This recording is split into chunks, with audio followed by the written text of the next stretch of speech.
येताना काही रस्त्याना झेंडे दिसले, झेंड्यावरचं कमळ दिसलं, पण झेंड्यावरचं कमळ कोमेजलेलं होतं, कांद्याच्या चिखलात रुतलं होतं. कांद्याबरोबर स्वप्न होती, कांद्याबरोबर भावना होती, कांद्याबरोबर मेहनत होती. पण तुमच्या निर्यात बंदीच्या निर्णयानं आमचं गणित फसलं होतं.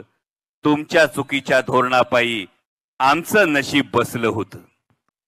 याच मेहनतीचा उल्लेख करत, आठवत असेल तुम्हाला, याच मेहनतीचा उल्लेख करत 14 साली मत मागितलं होतं.